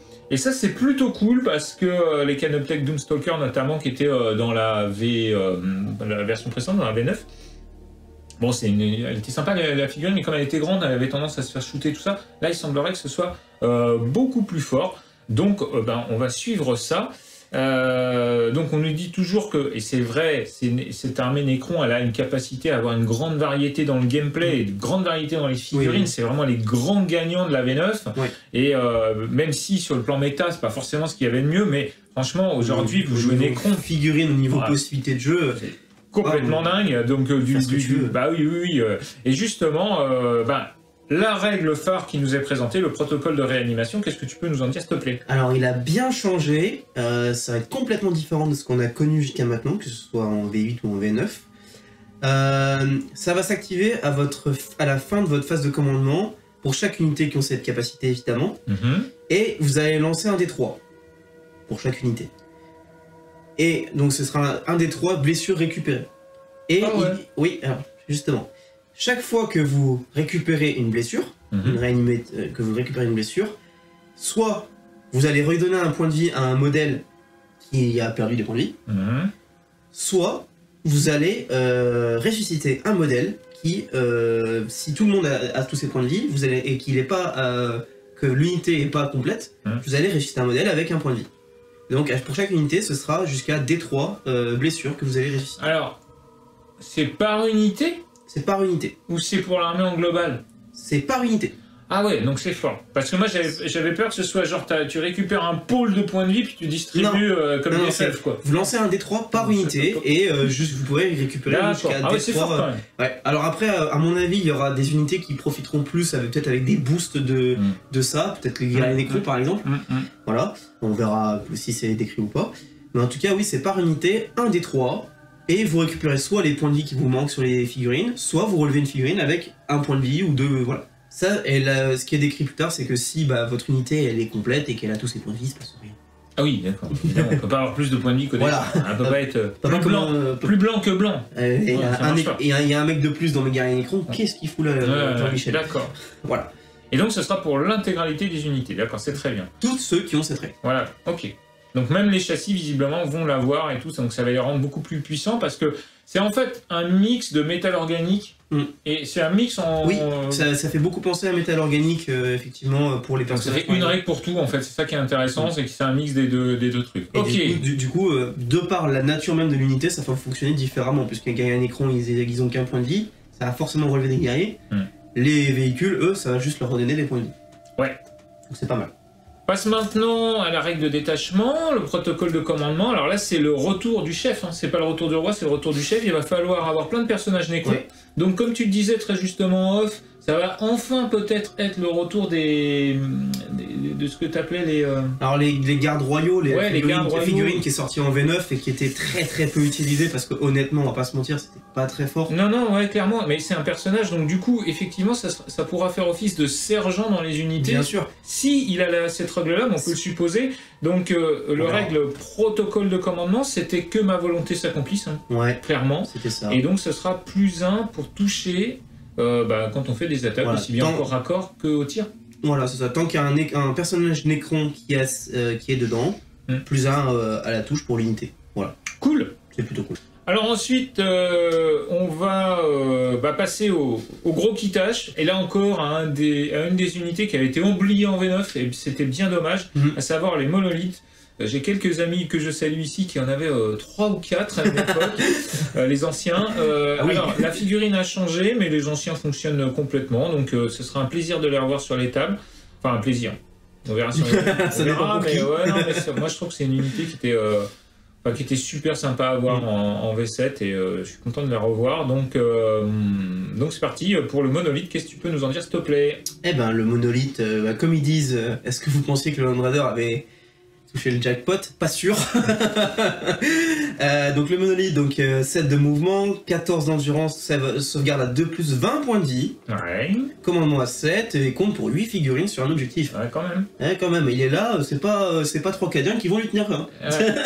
Ils vont lui prendre le point. Non, il est là. Alors il a 4 Ghost Flux, enfin des tirs de Ghost, quoi. Et ça peut être remplacé par 4 rayons de la mort. Alors qu'avant, si je me souviens bien, c'était pas comme ça que ça fonctionnait, mais là, les rayons de la mort, c'est pas mal. Donc l'arme est soutien D3. Ouais. Donc ça veut dire qu'à chaque fois que vous ferez une touche critique, vous ferez D3 touches supplémentaires. Ok. Bon, les autres. Alors... c'est bien, mais... T'as 4 attaques, quoi, donc t'as 4 canons, donc bon... C'est bien sans être non plus overpété quoi. Alors, je sais pas si... Oui, c'est ça, t'as 4 canons. Alors, là, c'est étonnant parce qu'ils changent un petit peu la logique. Ils auraient pu mettre 4 attaques directement, quoi. Parce que là, ça veut dire quoi? Le Ghost Lux, il a 3 attaques, x 4, 12. Par rapport au fait qu'il y en a 4. Oui, Weapon Option. Après, c'est parce que ça doit être parce que c'est une arme qui est générique à d'autres modèles, quoi. Ouais, sans doute. Mais tu as une petite complication par rapport à d'autres choses. Mais bon, voilà. Ouais, après, moi je pense que c'est parce que c'est une arme générique à d'autres modèles et qu'ils ont pas envie de créer une arme spécifique. Comme ils avaient fait pour certaines unités qui étaient des fois un petit peu avec un nom à rallonge parce que c'était un canon qui était différent, équipé avec d'autres trucs. Et bon, moi je trouve pas ça. Non, mais. Je trouve ça bien. Ok. Donc 24 pas de portée, donc fort, mais proche. Hein. Une attaque, 3+. Pour toucher, force 12, perd-4, dégâts D6 plus 1. Dans ses abilities, alors on voit qu'il a il a le portail, le portail d'exil au corps à corps. Ouais. Donc 6 attaques. Touche 2+, ouais. S'il vous plaît. Ouais. Force 8, perd-2, dégâts 3. Il rigole 0 là. Je suis pas sûr d'avoir envie de bloquer avec mes thermis celui-là ou mes gardes. Hein. C'est clair. Et sûr, hein. Quand il explose, c'est D6. Et Deep Strike, ça doit être frappe en profondeur. Oui, c'est ça. Hein, clairement. Ça a été, c'est une des règles qui a été présentée dès le début. Bien sûr. Ouais. Donc il a Reanimation Protocol. Il peut se soigner. Il peut se soigner. Comme et s'il ensuite... n'avait pas assez de points de vie. Il y a aussi Portail de l'Infini. Alors ça, c'est une règle un peu iconique du monolithe, mais elle a un petit peu changé. Vas-y, qu'est-ce que tu peux nous en dire? Alors, elle va s'activer à la phase de renfort de votre phase de mouvement. Vous allez pouvoir sélectionner une unité Nécron Infanterie qui est soit sur la table, soit en réserve. Si elle est sur la table, à ce moment-là, vous la mettez en réserve. Et vous allez pouvoir la faire repopper au même moment sur le champ de bataille, n'importe où, entièrement à 6 pas de votre monolithe. Pas à portée d'engagement d'une unité. Ouais. Et par contre, elle ne pourra pas déclarer de charge à ce tour. D'accord. C'est bien, mais c'est pas complètement pété. Alors ça ressemble quand même pas mal à ce qu'il y avait dans les versions précédentes. Je parle de la V7 et de la V8. Et c'est pas mal. Alors on peut noter que... Il y a une différence majeure. Ouais. C'est que ça se fait au même tour. Oui, et il y a autre chose aussi, c'est que visiblement on peut prendre n'importe quelle unité sur la champ de bataille tant que c'est infanterie. C'est pas une unité qui serait proche, c'est pas comme dans un véhicule où on rentrait dans le véhicule, tu vois. Donc ça c'est... À voir comment ça se joue, mais ça peut être super fort. Hein. Pour moi ouais, c'est littéralement une TP d'une unité, n'importe laquelle tant qu'elle a infanterie, et qu'elle soit sur le champ de bataille ou en réserve, et surtout ça se passe au même tour. Ouais. Qu'est-ce que c'était insupportable ces règles de téléportation qui disaient... Ça veut dire aussi que t'es sur un point, t'es de l'infanterie, je sais pas moi, t'es engagé, enfin voilà, à voir hein, si c'est possible, mais à mon avis ce sera. D'après ce qu'on lit, en tout cas c'est le cas. Hop, tu la prends, hop, tu la ramènes près du monolithe. Ça c'est top. Il n'y a rien qui interdit apparemment dans la règle, en tout cas, de prendre une unité qui est déjà au close et de la TP ailleurs. On voit aussi qu'il a la règle Fly, qu'il est Titanic. Alors est-ce que Titanic va redevenir une règle qui va être prégnante parce qu'en fait dans la V9 il y a des trucs avec la règle Titanic mais ça ne sert à rien. Il a Towering, ce qui veut dire qu'il tire de haut, donc il aura des bonus pour tirer sur les unités qui seront à couvert. Oui. Donc ça c'est intéressant. Et puis aussi il a une règle un peu particulière sur les dommages. Ouais. Donc entre 1 et 7, il aura non seulement -1 pour toucher, ça c'est classique, mais il comptera pour 4 de moins comme objectif, sur les objectifs. C'est-à-dire qu'aujourd'hui, il compte pour 8 figurines, et là, il comptera plus que pour 4 figurines. C'est intéressant. C'est intéressant aussi comme mécanisme, c'est vraiment sympa. Ça vaut le coup de le descendre, même sans le détruire, à moins de 7 PV, quoi. Si on y arrive. Si on y arrive, oui. Mais ça peut valoir le coup de tenter, quoi. Alors du coup, puisqu'on parlait de téléportation de guerriers Nécron, ben justement, est-ce que tu peux nous en parler, les guerriers Nécron? On les voit, ce mouvement 5, donc ils sont toujours un petit peu plus longs du Space Marine. Oui. Nous avons Endurance 4, Force 4, on a toujours qu'un seul point de vie, on a un leadership à 7. Alors ça c'est marrant parce que les Nécrons historiquement ils avaient 10 de commandement, donc c'était les mecs les plus costauds qui soient, et là reversement parce que 7... Ouais. À mon avis, c'est pour contrebalancer un petit peu leurs règles de réanimation, puisqu'effectivement, comme je l'avais souligné, ils ont une petite spécificité pour le protocole de réanimation. C'est-à-dire ? C'est-à-dire qu'ils vont se relever mieux. Ce sera D6 et pas D3. Ah oui, d'accord, Dis-nous. Voilà, je passe. Donc, leurs nombres sont légion. Chaque fois que cette unité active son protocole d'animation, il va réanimer non pas D3, mais D6. Oh, c'est énorme. À moins qu'il soit à portée d'un pion objectif. Et dans ce cas, ce sera D3 plus 3. Ah ouais, donc du coup, il n'y aura plus le tu fais ton 1 qui pue là. C'est ça. Ok, génial. Et alors, on note quand même une chose qui est importante, c'est que les Battle Shock ou les tests de morale n'engendreront plus de pertes. A priori. En tout cas, sauf autres règles, sauf autres règles spécifiques. Voilà. Quoi. Et en plus, là, il y a un autre boost, c'est que du coup, là, le fait que les guerriers Necrons avant, ils pouvaient pas se relever quand ils avaient pris des BM, là, ils peuvent se relever quand même. Ah bah oui, puisque c'est au début de ta phase de commandement. Donc c'est cool. Et surtout que t'es sur un objectif, tu perds des mecs, tu sais que t'en as minimum 4 qui vont se relever. Ouais, c'est minimum. Ouais, c'est fort. Là, c'est bon. Alors les armes, c'est toujours les mêmes, hein, des armes Ghost qu'on peut... Ghost, pardon. Ouais. Donc elles sont différentes, il y en a une à 24, une à 12. Le tir rapide. C'est les mêmes qu'en V9. Hein. Là pour le coup, on a une qui fait force 4, pas de PA, dégâts 1 en tir rapide. Donc voilà. C'est du bolter. Hein. Voilà. Et l'autre qui est une arme à courte portée, un peu plus puissante pour aller chercher l'ennemi. Dans les deux cas, on a le Lethal Hit. Oui. Blesse auto sur du 6. Qui reprend finalement les stratagèmes qu'on utilisait tout le temps. Oui, exact, voilà. Exact. Et donc ça, c'est plutôt pas mal, parce que ça veut dire quand même que sur une unité, mettons, de 10, si on est à courte portée, on va lancer 20 dés, donc on va faire 3 touches auto. 3 blesses auto, ouais, c'est pas mal. C'est pas mal. C'est pas mal. On retrouve quand même, je pense que le côté Eldar des 6 qui blesse auto, alors à voir, mais ce sera sans doute le cas, c'est-à-dire qu'une blesse auto équivaudra à un 6 pour blesser. Et donc, est-ce que du coup, on sera sur des choses qui enlèveront les sauvegardes? C'est possible aussi. C'est possible aussi si on a ces coups critiques, ces tirs critiques. Puisque la logique, c'est tu fais un critique qui amène un autre critique. Peut-être. À voir. À voir. Ça fait beaucoup de avoir, hein, mais bon, en même temps, on est le 7 mai, hein, quand on tourne cette vidéo, donc on est quand même à 1 mois et demi de la sortie. C'est vrai. J'ai l'impression que c'est super loin, mais en fait, c'est très proche. Allez, on se hype comme des ouf, là, c'est cool. Alors, plein feu sur les armes, le canon apocalyptique, le fameux canon Gauss, le Doomsday Arc, pardon, de la Doomsday Arc. Donc lui, il a Blast, il a Heavy, donc plus 1 pour toucher, quand il n'a pas bougé. Et donc il va pouvoir multiplier ses tirs, puisqu'il a D6 plus 1 tir. Donc si la règle Blast n'a pas bougé, il sera obligatoirement sur 4 tirs minimum sur 6 figurines, et 7 tirs sur 11 figurines. Ouais, ça va, force 15, 7 tirs sur 11 figurines, ça devrait aller.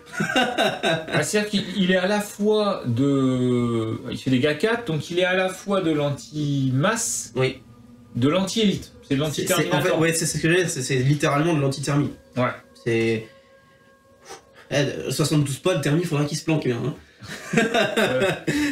Alors la table d'à côté, sachant qu'il a Devastating Wounds, donc il fera des blessures mortelles s'il fait des 6 pour des 6 critiques, quoi.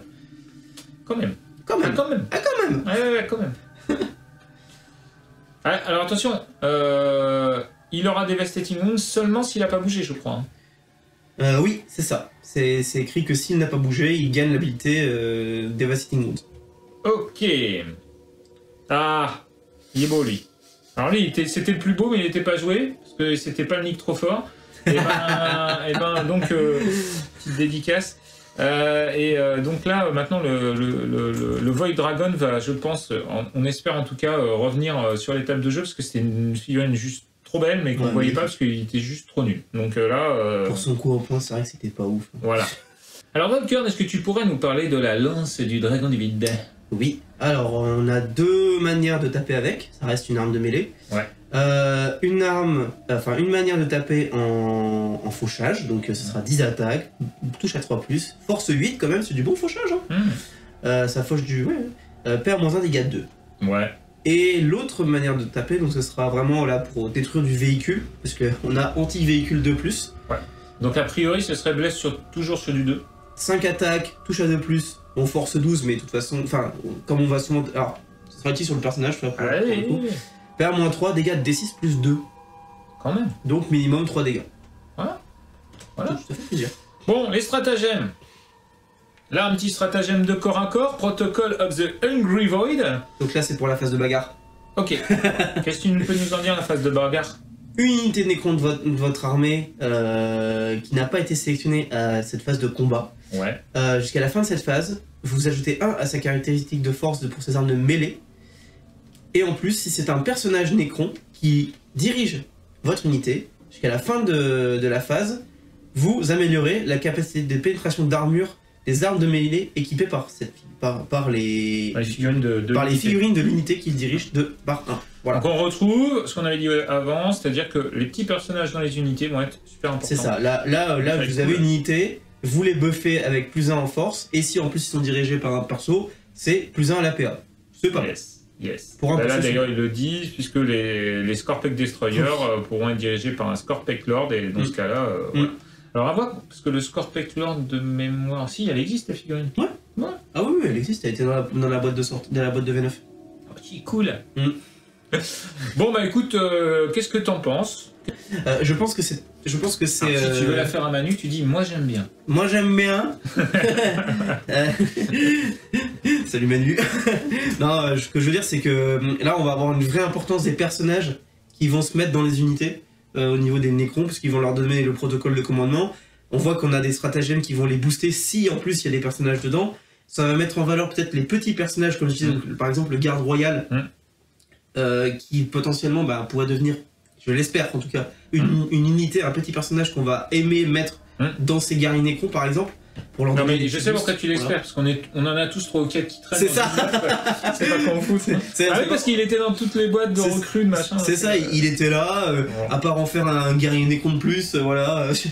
Mais voilà, donc du coup ça pourrait être intéressant. On voit que les véhicules apparemment sont mis en avant aussi pour être bon truc. Et en plus là on n'a pas toutes les règles, hein, donc il y aura les nuées, il y aura tout ça, à voir comment les protocoles vont se distribuer aussi, parce que c'était à la fois une des forces dans le gameplay, à la fois une des faiblesses. Ce sera certainement, comme on l'a vu pour les tyrannies et les Space Marines, c'est un choix qui sera fait à la phase de commandement, mais là où on aura une certaine latitude, c'est-à-dire qu'on ne sera pas obligé de le faire avant. Je l'espère. Parce que ça, c'était un petit peu compliqué, mais on l'avait vu en fin de V9 que déjà ça avait été nerfé. Alors, on va passer à une de nos... J'allais dire l'armée de cœur de Volcarn. Plaisir coupable. Plaisir coupable, Alpharius. J'ai chaud. Alors, les Space Marines du chaos. Oui, les Space Marines du chaos. Alors, pour les Space Marines... Mort aux faux empereurs. Mort aux faux empereurs, exactement. Alors, ça veut dire qu'il y aura peut-être la règle, hein, on verra. Ouais. Donc, la première règle qui nous est présentée, c'est une règle qui n'existait pas, en tout cas en V8 et en V9. Pacte noir. D'accord. Donc, vous pourrez déclarer un pacte noir à chaque fois qu'une unité de Heretic Astartes est sélectionnée pour tirer ou combattre. Si vous le faites, vous pourrez choisir une de ces capacités à donner à vos armes jusqu'à la fin de la phase. Soit Lethal Hits, soit Sustain Hits 1. Donc, Lethal Hits, c'est les blesses auto. Ouais. Sustain Hits 1, rappelle-moi ce que c'est. C'est si tu fais un 6, tu fais une touche supplémentaire. D'accord, donc c'est les 6 explosions. Là, on va avoir une latitude de choisir. Alors, évidemment, il va y avoir un contre-coup parce qu'on est chez le chaos.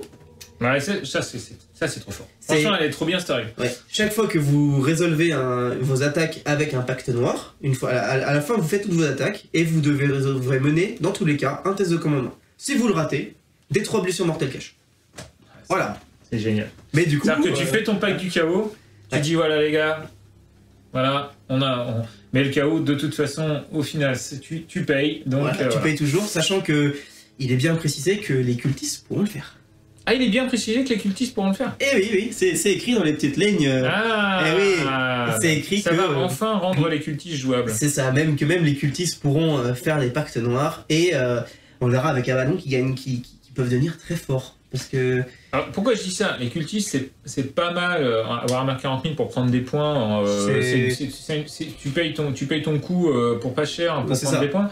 Maintenant, on l'a vu, on le voit en boarding action et sur des formats un peu plus petits. En fait, c'est moins intéressant parce que ça Ça prend des points pour des unités qui ont vraiment une létalité extrêmement faible. Ouais, c'est pas des Cadiens, en plus ils résistent beaucoup moins bien que des Cadiens, voilà. Et c'est ça, et ça n'a pas l'avantage non plus des Poxwalkers, c'est-à-dire cette logique de bon bah voilà, t'as tellement d'attaques qu'au final au corps à corps tu vas vraiment, il y a une... Voilà. Tu t'en fous d'en perdre quoi, parce que soit déjà ils ont pas l'endurance 4, alors que les Pox ils ont une endurance 4, que quand les Pox ils arrivent à tuer des figurines, ça relève des figurines.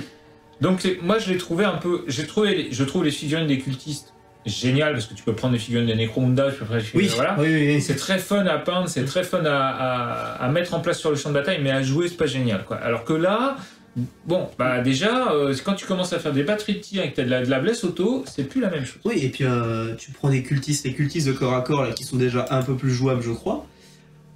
Tu le commences à leur mettre ça aussi. C'est vrai. Wow, okay. Et pour le coup, tu t'en fous de payer ton pacte de sang et c'est totalement fluff. Ouais, complètement. Alors, bah, les unités iconiques, hein, les légionnaires, enfin ils les appellent les légionnaires, les Space Marines du chaos. Qu'est-ce que tu peux nous en dire s'il te plaît? Parce que là, il y a du taf. Là, on est déjà sur des fiches plus compliquées. Alors, à lire entre guillemets parce qu'elles sont pas compliquées à comprendre. Et on voit que c'est des doubles fiches. Oui, bah ce sera sûrement recto verso. Pratique. Voilà. Pratique à imprimer. Après, à imprimer, tu peux très bien imprimer les deux sur la même page. Hein. C'est vrai. Voilà. Merci Vodka. Voilà, donc. Merci les gars. Pas de problème. Si tu est-ce que tu vas commencer par ce serait peut-être mieux de commencer par les caractéristiques de base. Ouais. Donc 6 de mouvement, 4 d'endurance, sauvegarde à 3+, 2 PV, commandement de 6, vaut pour 2 figurines sur un point. Jusque là. Ça va, ils ont eu suffisamment de mal à avoir leurs 2 PV. Ouais, voilà. Ouais. Et ils les ont, ils les gardent, c'est bien. Ils ont le pacte noir, évidemment. Ouais. Et ensuite, ils ont tout un panel d'armes, en fait. C'est ça qui leur force. Attends, tu peux pas passer. Ils ont vétérans de la longue guerre. Je voulais en parler à la fin. Ah, d'accord. J'en parlerai à la fin. Okay. Déjà, je parlais de leur flexibilité au niveau des armes. Ok. On peut en avoir de 4 à 10, en fait. 25 à 10. Ouais. Avec, évidemment, un champion. Ils sont tous équipés de bolters et d'armes de corps à corps et de pistolets bolters. Et ensuite, en fait, ils vont être ultra flexibles dans le sens où l'aspirant champion est équipé avec un peu ce qu'on veut, ce qui est cool parce que un champion customisable c'est cool. On pourra avoir une icône comme avant. L'icône, elle donnera la possibilité de relancer les tests de commandement qu'on aurait ratés sur les pactes noirs. Ah oui, sympa. C'est pas mal. Ouais. C'est pas mal. À voir s'il y aura d'autres capacités comme avec le Codex V9 avec les marques. Sachant qu'ils ont commandement 6, donc c'est assez cool quoi, parce que c'est presque un ratable sur du légionnaire. Voilà, sur des légionnaires, mais en même temps c'est des Space Marines du chaos, donc ils sont à fond dedans. Et après, ils peuvent remplacer évidemment leurs bolters par des épées tronçonneuses, donc ça c'est cool pour le corps à corps, parce que les chaos Space Marines, on va pas se mentir, c'est plutôt du corps à corps. Et après, y en a un qui pourra prendre une arme de mêlée lourde, comme actuellement dans le Codex V9, donc par exemple la hache tronçonneuse, qui est très forte je trouve. Ouais.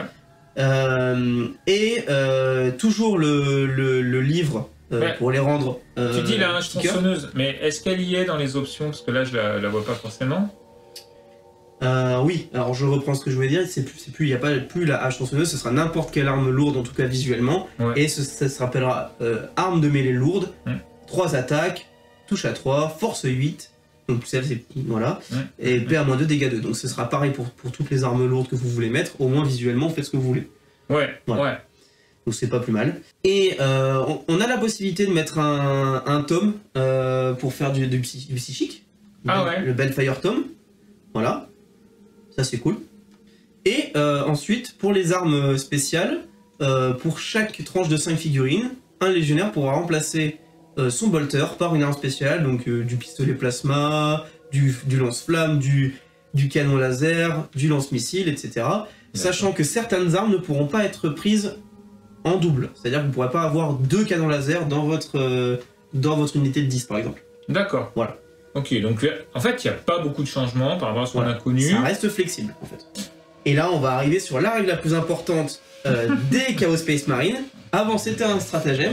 Maintenant, c'est une règle pour ceux qui l'ont, en fait, tout simplement. Vétérans de la longue guerre. Chaque fois qu'une unité cible une autre unité ennemie avec une attaque de mêlée, vous relancez vos jets de blessure de 1. Mais c'est pas tout. Si vous tapez sur une unité qui tient un objectif, qui est sur un objectif, je veux dire, là, vous relancez tous vos jets de blessure. Donc c'est la même règle qu'on a vue tout à l'heure pour les Gen Stealers, sauf que là, c'est pour les Chaos Space Marine. Donc tu relances tes jets de bless de 1. Oui. Ah ouais. Donc là, même au bolter, ils vont rigoler 0. Non, c'est que à la mêlée. Ah, c'est que à la mêlée. Oui, c'est que au corps à corps. C'est pour ça que je disais que le Chaos Space Marine, c'est une armée de corps à corps. Ah ouais, là, clairement, c'est la mort du bolter, là. Hein. C'est clair, il faut le bolter, ça va être... à voir ce que les différentes légions auront. Peut-être qu'ils auront des bonus pour ça, pour les bolters. Mais là, pour l'instant, pour le Chaos Space Marine de base, les tronçonneuses, c'est ce qu'il faut, quoi. Ouais. Super. Bon, alors, si on passait à Abaddon, gros ton. Ah putain, oui. Ah ouais, là, il rigole pas, lui. Ah, il rigole 0.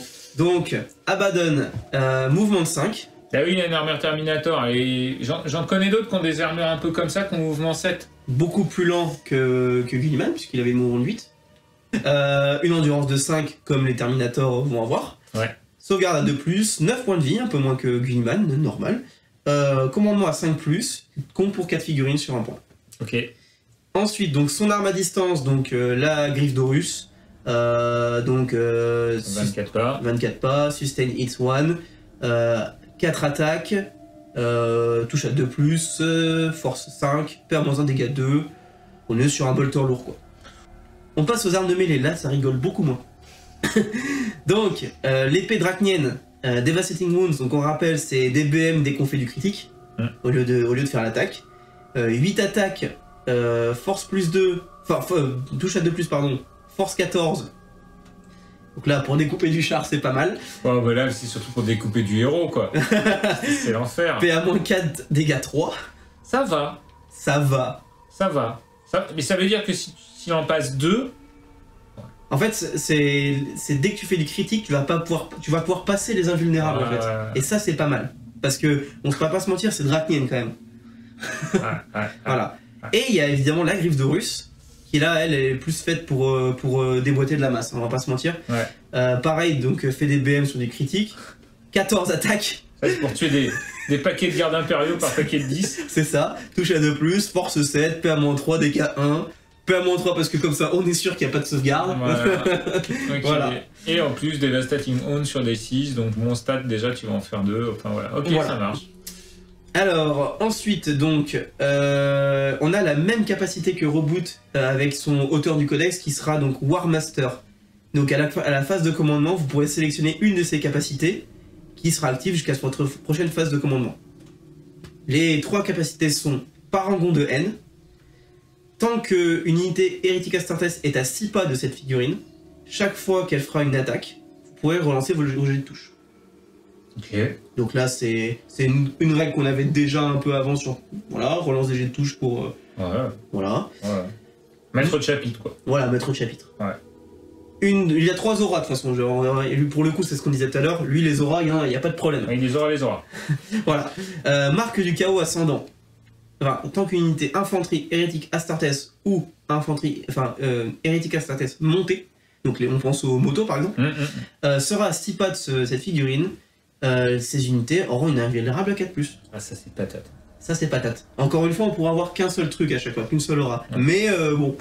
Ouais, mais là c'est toutes les unités. Oui. Infanterie ou montée. Ça pique. Moi je pense à des petits cultistes par exemple. C'est marrant, des cultistes. Arrête, tes cultistes à 4+1 vue là, putain. C'est marrant. Et ils auront peut-être pas le mot-clé Heretic Astartes, les cultistes. C'est le mot-clé de l'armée quand même. Je pense quand même. Enfin, en tous les cas, on verra ça. Oui, encore une fois, c'est de la spéculation, mais... Non, mais ok. Ce serait pas déconnant. Et la dernière capacité, ce sera maître des légions... Enfin, seigneur des traîtres légions. Si vous avez une unité Heretic Astartes à 6 pas de ce modèle, vous pouvez relancer vos jets de commandement et vos jets Battle Shock. Quoi qu'il arrive. De mémoire, Gulliman, il a le même. Enfin, un truc qui ressemble pas. Oui, alors il a aussi du coup la relance de commandement et de Battle Shock, mais lui il donne aussi en plus +1 pour l'objectif contrôle. Ah, il a aussi la relance et +1 pour l'objectif. Oui, c'est lui il a les deux dans la même règle. Ah ouais, patate. Ouais. Bah par contre, Abaddon il fait un truc que Gulliman fait plus, redonner des CP. Ah, je suis vert. Alors, on notera quand même qu'il a frappe en profondeur. je me souviens pas si Gulliman il avait frappe en Non. profondeur. Non, il avait pas. Non, lui il a une armure Terminator, Abaddon. Ah ouais. Ouais. Il a le pacte, Il a le pacte, évidemment. mais il a pas vétéran de la longue guerre. Alors là, Ouais, et il est déjà bien pété. ouais non mais franchement je suis déçu. Il a pas vétéran de la longue guerre. Il a pas vétéran de la longue guerre. Donc il Après, relance pas ses blesses. Voilà. Alors c'est pas que je veuille qu'il soit surpété, mais je trouve quand même dommage qu'Abaddon n'ait pas cette règle vétéran de la longue guerre. Ouais, mais à la place, il a War Master. Non mais je suis d'accord. Voilà, vas-y sur ton War Master. Non, War Master, on vient de le décrire, donc c'est le choix de chaque Ok. règle. Et il a une autre règle qui s'appelle Destinée sombre. Chaque fois que ce modèle fait un pacte noir et qu'il réussit son test de morale, vous jetez un D6 et sur un 2+, vous gagnez un CP. Bon, il a une invulnérable à 4. On notera aussi que il a tous les mots-clés Korn, Slanesh, Nurgle, Tsench, Tsinch, pardon, et KO individuel, enfin KO, Oui. oui, voilà. individuel, enfin Il a même Abaddon comme mot-clé. le mec il est. Le mec, c'est un mot-clé, quoi. Le mec, C'est- ça voudra dire qu'il aura sans doute un stratagème. Oui, je pense Et, qu'il aura des stratagèmes ou des règles spécifiques. Bah, Robot de Gilliman, lui aussi, il a son nom en mot-clé. Hein. Ouais, ces mecs sont là quoi. Les mecs, c'est même plus des personnages, c'est des mots-clés, quoi. Attention. Hein. Donc c'est intéressant. Il a Epic Hero aussi. Enfin voilà, donc il est classe, mais il a pas vétéran de la longue guerre. Pour moi, il est pété dans le sens. Enfin, il va être pété dans le sens où, comme ils ont dit, la V10 il y aura beaucoup moins. Ouais, mais lui revit pas lui. Lui, il revit pas. Mais surtout qu'il y aura beaucoup moins d'aura dans la V10. Lui, il en a 3. Et tu choisis. Oui, d'accord. Ça, Mais c'est- il revit pas. Il revit pas. Bah non. Ah non, Bah non. il revit pas. Après, il fout des coups d'épée, quoi. Hein, d'accord, mais il revit pas. Mais il revit pas. Plein feu sur les armes avec la figurine la plus classe du monde, mais la plus chiante à monter, à peindre. Ah la vache, quelle horreur. J'adore cette figue, mais quelle horreur à peindre. Alors, le Drake. Le Eldrake avec son Bell Flamer. Hein. Donc, il ignore les couverts. Ça, c'est cool. Ouais. Et Torrent, c'est de la touche auto, donc c'est du Franchement, lance-flamme. que les lance-flammes ignorent les couverts, c'est des règles qu'il y avait avant, et je trouve que c'est des super bonnes règles, parce qu'effectivement... Alors, on peut se dire, ouais, un lance-flamme, tu te mets derrière un truc, normalement, ceci, cela, mais sur des trucs comme ça, où il y a tellement de chaleur, en Mais définitive... t'as vu la gueule du lance-flamme Tu vois, Ça va, là, ton ferro-béton, là, il fond, là, donc... Alors, donc, 12 pas 12 de pas. mouvement, toujours, D6 plus 3. On se rappelle que la galaxie brûle. On avait les- les lance-flammes à D6 D6 plus 2. Et donc, là, D6 plus 3, c'est plutôt bien. Et là, force 6, perd moins 1 dégâts. Ouais, c'est pour aller cramer des bonhommes, des Space Marines par exemple, qui seraient à couvert, voilà. Sachant que Torrent donne effectivement donc la touche automatique, C'est ça. c'est du lance-flamme. Voilà. Rien de plus à dire, on aime. D6 plus 3, ah bah D6 plus 3 en plus ça permet d'être un peu plus stable quoi. Parce qu'on n'a pas comme on n'a pas la règle Blast avec lance-flamme, Oui. au moins ça permet d'être un peu plus stable. Et on a les fameux oblitérators maintenant. Ouais. Alors, là, on va pouvoir choisir 3 types de tirs. Donc, on a le tir en focus qui fait melt à 2, donc Plus 2. plus 2. Tir à 24 pas, D3 attaques, touche à 3+, force 12, PA-3, dégâts 4. Donc là, c'est pour ouvrir des tanks. Encore une Moi, fois. je dis Melta 2, attention, c'est plus 2, il me semble, à courte portée. Hein.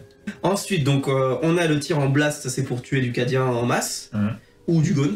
Donc là, c'est pareil, 24 pas, D6 attaques, touche à 3+, force 8, PA- dégâts 2.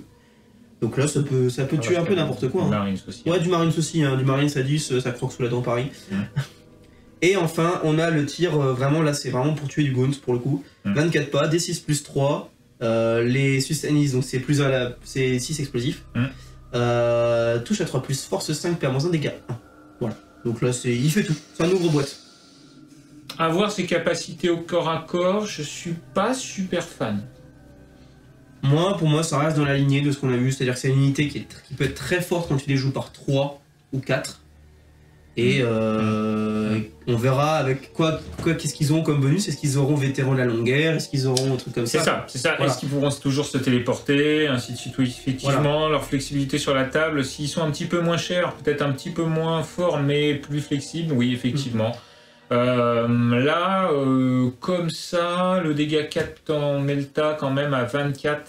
On a vu que les autres Melta étaient descendus à 18. Ouais.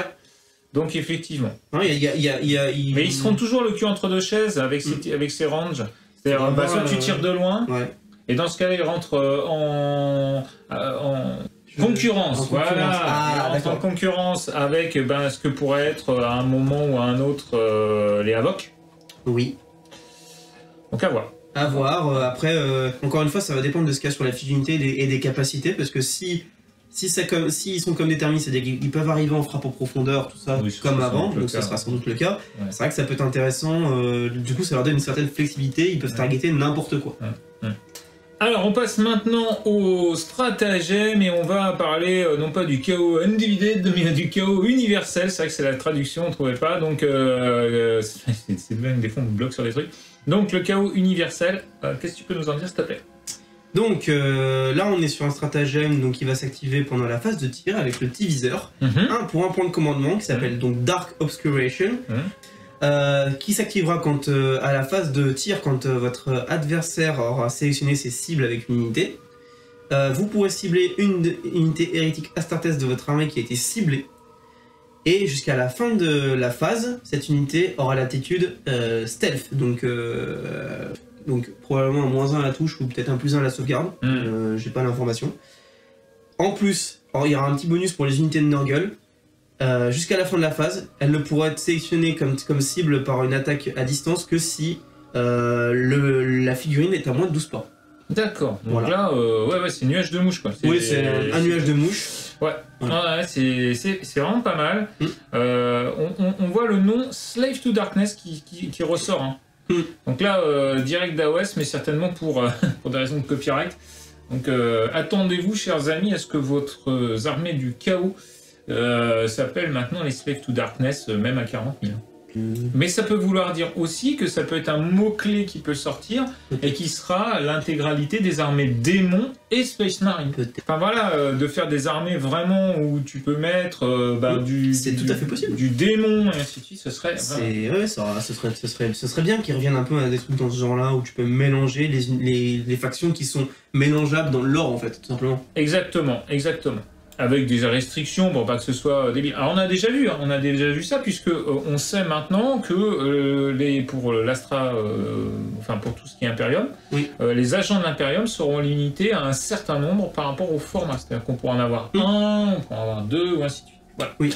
Puis on l'a vu récemment avec le Codex Astra, où tu peux mélanger les régiments. Oui, alors on va pas parler du Codex Astra parce que c'est une de mes grandes déceptions de la V9, mais on va même espérer plutôt qu'il y ait des changements dans la V10. Bah, ça tombe bien parce que ce sera le prochain Faction Focus. Oh là là, il est fort. Il est fort. Incroyable. Il est fort. Donc, merci beaucoup Volkern d'avoir fait ce petit débrief avec nous. J'espère que ça vous aura plu. On vous rappelle que si vous avez aimé cette vidéo, n'hésitez pas à mettre un petit pouce en l'air, à vous abonner à la chaîne et à la partager sur les réseaux. On vous rappelle aussi que vous pouvez soutenir la chaîne par son Tipeee, ce qui, entre autres, vous permet de soutenir la chaîne, mais aussi donc là, les liens sont dans la description, mais aussi d'avoir des... Oh, pardon. Oh la vache, je l'ai retenu. Coupé, on l'a refait. Ah, je l'ai retenu, je suis désolé, mais... Non, mais c'est pas grave. Et on vous rappelle aussi... Non, mais c'est parce qu'on allait parler argent, c'est pour ça tout de suite... Ça me hérisse le poil. Donc, je vous rappelle que les liens sont dans la description de cette vidéo pour soutenir la chaîne donc sur le Tipeee et que ça vous permet d'avoir, par exemple, moins 15% sur vos tapis Torek et moins 20% sur vos achats Games Workshop sur click29-hobby.fr. Et on le dira pas assez, mais surtout, ça aide la chaîne. Ah, c'est surtout ça. C'est surtout que voilà, vous n'en voulez ou vous n'en voulez plus. Voilà. Merci encore Volkern d'être passé au studio. On se fera la suite, je pense, peut-être à ce moment-là en vocal, parce que il va falloir que tu retournes dans tes pénates militaires. Ouais, c'est ça. Donc, mais ça pourrait être sympa, pour faire l'Astra Militarum et les autres trucs, parce que j'aime bien ton point de vue sur le truc. Donc merci beaucoup encore. On se retrouve très bientôt pour la suite des vidéos et puis aussi pour les suites des Faction Focus de Warhammer Community, parce que franchement, moi quand je les ai lus, pardon, je me disais, zut, il faut relire là, qu'est-ce que je me suis dit avant, et quand on est plusieurs comme ça, c'est plus facile. Ça permet de rebondir sur pas mal de choses, de repenser à des trucs que l'autre n'a pas pensé, non, c'est bien. Eh ben merci beaucoup, et jusque là n'oubliez pas que sans maîtrise, la chagate n'a rien.